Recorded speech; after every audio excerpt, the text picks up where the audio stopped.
துறையில வந்து நீங்க இருந்தப்ப எங்க துறையில கிடையாது சார். நீங்க இருந்தப்ப சிலை மீட்பு அமைச்சர் சேகர்பாபு குற்றம் சாட்டிட்டே இருக்காரு சார். எனக்கும் அவருக்கும் இருக்கிற பதில் நான் சொல்லிடுறேன். நாளைக்கு தமிழ்நாடு திரும்பிடுமா? அவர் யாரோ, நானும் அழிய போறவன், அவரும் அழிய போறவர். பம்பரம் சுத்திக்கிட்டே இருக்கு, விசை இருக்கிற வரைக்கும் ஓடு சுத்தி. இந்த மாதிரி தேவையற்றவர்களையும் விளைவற்ற ஆளுகளை எல்லாம் கோயில வச்சு பேசுறதே அதர்மமான செயல். அதை மறந்துருக்கு நீங்க. நெக்ஸ்ட், லோ ப்ரொஃபைல் ஆபீசரை இன்ட்ரெஸ்ட் இல்லாம செத்த பூனை சாவுக்கு ராக்கி முடியல அதுகளை கொண்டு போய் எங்க ஹெட்டா போடும்போது 2020 இருந்து 2020 ஒரு முக்கியமான வேலையை அவங்க பண்ணாம இருந்துகிட்டே இருக்கு. அது இப்ப என்னால சொல்ல முடியாது. மெட்ராஸ்ல தான் போய் சொல்ல போறேன். அந்த செய்யாத அந்த வேலையை இருந்துட்டு செத்த அதெல்லாம் யாரும் கேட்கறா? சீஃப் மினிஸ்டர் யாரோ ஒருத்தவங்க இருப்பாங்க, மினிஸ்டர் ஸ்டாலின் இருக்கிறாங்க. அவங்க தான் அவங்களை பிடிச்சி கேட்கணும். அவங்களுக்கு இதுல இன்ட்ரெஸ்ட் இல்லை, என்ன காரணம் அப்படிங்கிறது நீங்க தான் பார்க்கணும். அதாவது அவரால் கண்ட்ரோல் பண்ணக்கூடிய ஒரு டிபார்ட்மெண்ட் எத்தனை கோயில் இருக்குன்னு உங்களை நாங்கள் பிரஸ்ஸை கேட்டேன். சத்தியமா உங்களால் சொல்ல முடியாது. கேள்வி கேட்டு உங்களை துன்பப்படுத்துற நீங்க நினைக்காம, நீங்க பிரஸ் இல்லையா? கோயில் எத்தனை கோயில் உங்களுக்கு தெரிய வேணாமா? அப்ப தெரியணும்னா அந்த கோயில் எத்தனை கோயில் உங்களுக்கு சொல்ல வேணாமா? சொன்னா தானே உங்களுக்கு தெரியும். எல்லா ரைட் இன்ஃபர்மேஷன்ல கேட்க முடியும். அப்ப 38,658 கோயில் அவங்க கையில வச்சிருக்காங்க. எடுத்துட்டு நான் ஆட்சி செய்வேன். ஆனா ஒரு கோயில்ல கூட நான் வரமாட்டேன்னா உச்சக்கட்ட இம்மொராலிட்டி, அதர்மத்தினுடைய உச்சக்கட்டம். வரவே கூடாது. நீ வரவே வேண்டாம் எங்களுக்கு. You are we despise him. உங்களை நாங்க வெறுக்கிறோம். நீ வரவே வேண்டாம். யாரும் உள்ள வர வேண்டாம். ஆனா கோயிலை கண்ட்ரோல் பண்றீங்கல்ல, வராத ஒரு உதாரணத்துக்கு எல்லா கோயில்களையும் யார் உருவாக்குனா சேர சோழ பாண்டியர்களும் விஜயநகர பேரத்தில் உண்டாக்கி இருக்காங்க. அவங்க தான் அந்த கோயிலுக்கு சொத்தெல்லாம் கொடுத்துருக்காங்க.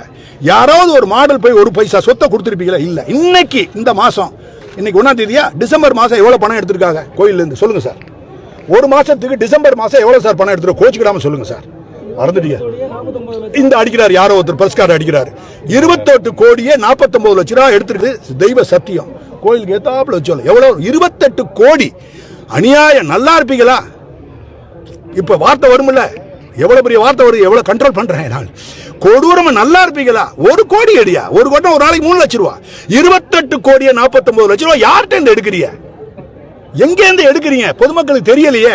பின்னாடி இருக்கிறவங்க தெரியல, இவருக்கு தெரியல, அவருக்கு தெரியல, ஒரு ஆளுக்கு தெரியல. டிவியை மட்டும் பாக்குறாங்க. இது கொண்டு போறதா உங்களுடைய கடமை. தயவு செய்து கொண்டு போங்க.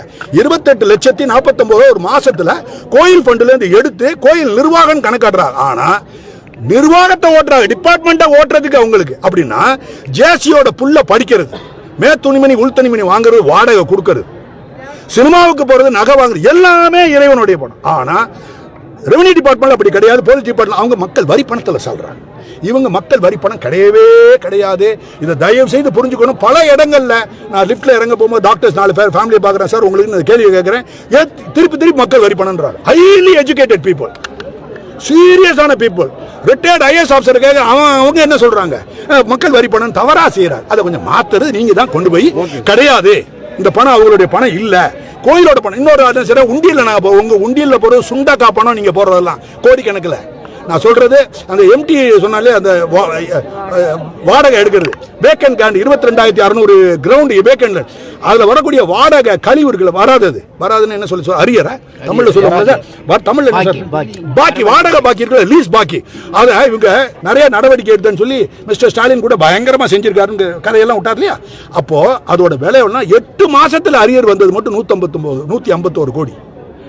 அவங்க சொல்ற அவங்க கையெழுத்து போட்டுருக்காங்க. அப்ப எனக்கு தெரியாம இங்கிலீஷ்ல கையெழுத்து போட்டான்னு சொல்ல முடியுமா? மினிஸ்டர் சொல்ல முடியாது. இப்ப மொத்தம் எவ்வளவு ரூபா? 151 கோடி ரூபாய் போன மாசம் 8 மாசத்துல வருமானம். அரியர்ல, லேண்ட்ல, வேக்கன்ட் சைட்ல, அப்புறம் பில்டிங், அப்புறம் நில சொத்து 4,28,000, அதுல 135,000, 1,35,000 காணாம். சார் உள்ள எல்லாம் போட்டு இப்ப முன்னாடி மாதிரி நான் வேலை பார்த்தோம் உள்ள போட்டீங்கன்னா என்டையர் ஹெச்ஆர்என்ஸ் டிபார்ட்மெண்ட் மினிஸ்டர்ஸ் எல்லாத்தையும் தூக்கி உள்ள வச்சிருவேன். சரி சார், ஓகே, தேங்க்யூ. எனக்கு மட்டும் ஏதாவது ஆண்டவன் ஒரு எடுத்துக்க மாட்டேன், சத்தியமா எடுக்க மாட்டேன். உள் உணர்வுகளை சொல்றேன் நான். அவ்வளோ அட்டூழியங்கள் நடந்து எதை எடுத்தாலும் நாங்க தான் பண்றோம். நாங்க நீ ஒரு கூலிக்காரங்கிற முதல் சொல்லிட்டு சொல்லு. கூலிக்காரன் யாரு? கூலி ஆட்ட வாங்குறிய? இறைவன்ட்ட வாங்குறீங்க. ஈஸ்வரன் ஃபண்ட்ல கூலி வாங்குற ஆளு. எக்ஸப்ட் சீப்னருக்கு பப்ளிக் மணியில வருது 2,05,000 ரூபாய். பட் வேற மினிஸ்டர் அவங்கல இருந்து அவருடைய பிஏ 2 பிஏ சார் 2 கமிஷனர் உள்ள வச்சிருக்காங்க சார். ஒரு ஆளுக்கு 2 லட்சம் ரூபாய் சம்பளம். என்ன அநியாயம் சார்? வத்தனை இல்ல. அப்படிலாம் கூத்தடிக்காது. இந்த டிபார்ட்மெண்ட்ல அவங்க கேட்க ஆள் இல்லங்களால சர்வாதிகாரியா செயல்படுறாங்க.